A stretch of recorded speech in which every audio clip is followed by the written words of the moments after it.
नमस्कार दोस्तों, एस्ट्रोलॉजर कपिल मिश्रा में आपका बहुत बहुत स्वागत है। आज हम बात करने वाले हैं विशेष रूप से मित्रों, किसी भी अमावस्या में अगर आप ये 5 उपाय करते हैं तो आपके वैवाहिक जीवन में प्रेम बढ़ता है।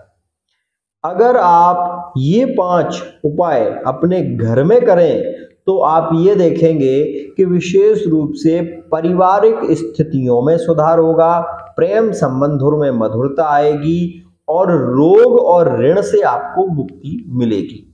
आपको क्या करना है ये विशेष ध्यान से समझें। मित्रों, एक तो 12 दिसंबर 2023 में ही अमावस्या रहने वाली है, उसके आगे भी अमावस्या आएगी। मैं आपको ये कहना चाहूंगा, किसी भी अमावस्या में ये उपाय आप कर सकते हैं। मित्रों, अमावस्या के दिन इस बात का विशेष ध्यान देना चाहिए कि अमावस्या में शनि पीपल में वास करते हैं और प्रेत का वास भी पीपल में ही होता है। इस बात का ध्यान देना। तो जब आप लोग जाते हैं और वहां पर क्या है कि अमावस्या के दिन आप लोग दीपक रखते हैं, तो यहाँ पर क्या होता है कि प्रेत भी पीपल में ही रहता है, जिसके कारण वो प्रेत जो होता है उसके कारण आपके यहाँ पर जो आप दीप दान करते हैं तो पीपल जो है ना वो प्रेत तत्व के साथ में शनि बैठा होता है, जिसके कारण आपकी नेगेटिव एनर्जी को वो हरण करता है। लेकिन मैं आपको ये भी बता देना चाहता हूं कि यहां पर किसी भी अमावस्या में गीता पाठ करने से, गीता का यदि एक अध्याय या एक श्लोक भी आपको याद है, पीपल के पेड़ के नीचे आप खड़े होकर एक श्लोक भी बोलें तो इससे आप ये देखेंगे कि सुख और शांति आपको महसूस होगी। पहली बात।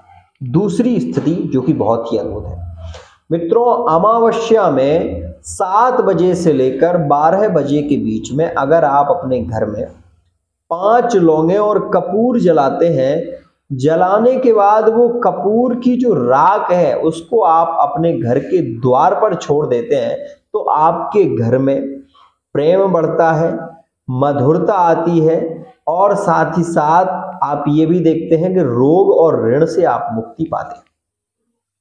तीसरा जो कि बहुत ही श्रेष्ठ उपाय है, अमावस्या के दिन पीपल के 12 पत्तों पर राम लिखकर यदि हनुमान जी को अर्पित किया जाए तो असाध्य से असाध्य संकट भी कटने लगता है।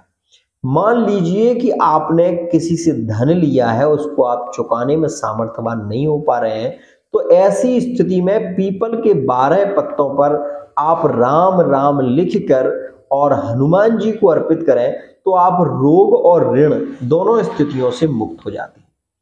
अमावस्या के दिन हनुमान जी के मंदिर में अगर आप चमेली के तेल का दीपक रखते हैं तो आप ये देखेंगे कि आप विशेष रूप से पद उन्नति के योग बनेंगे। मतलब आप अगर बेरोजगार हैं तो आपको रोजगार प्राप्त होगा।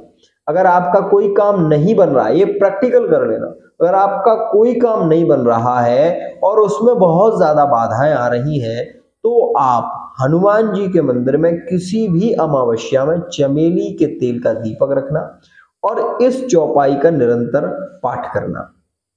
कवन सो काज कठिन जग माही, जो नहीं होत तात तुम पाही।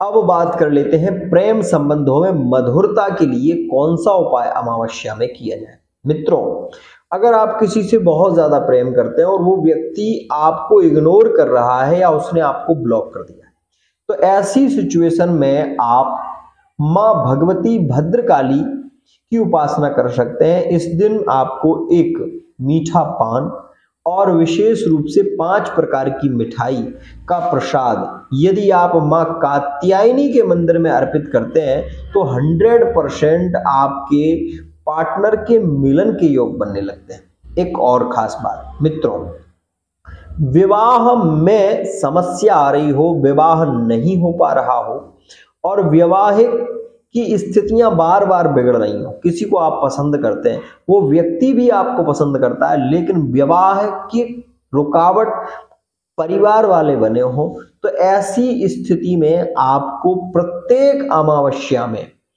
एक दीपक घी का आपको मित्रों मां कात्यायनी या दुर्गा जी के मंदिर में या भगवान शिव के मंदिर में जाकर आप अमावस्या 7 से 12 के बीच में एक दीपक रखें। केवल आपको 5 अमावस्या ऐसा करना है।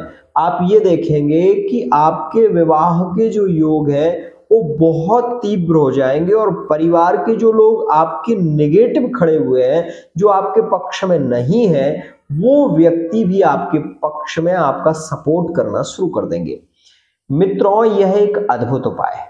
एक खास बात जरूर कहना चाहूंगा, अमावस्या के दिन जो लोग अपने घर में गूगर, लोभान और गंधक इन 3 चीजों को मिलाकर इसकी ध्वनि देते हैं, उनके घर में कभी कलह नहीं होता, उनके घर में हमेशा प्रेम बढ़ता है। ये बात ध्यान देना। मित्रों, ये जो उपाय है ये बहुत सटीक उपाय है, इसलिए इन उपायों को करें। और मित्रों, एक बात और, आप लोग विशेष रूप से कह रहा हूं कि कमेंट में जो कुछ पूछना हो पूछ सकते हैं, लेकिन पर्सनली आप फोन ना करें, कॉल ना करें, क्योंकि कॉल करने से क्या है ना कि बहुत सारी प्रॉब्लमें होने लगती हैं। या तो आप पर्सनल रीडिंग लेना चाहते हो अपनी love life, married life, extra affair, प्रेम संबंधों के विषय में, तो आप ले सकते हैं। वस्तुतः ऐसे आपका कॉल करना उचित नहीं है। आज के लिए इतना ही।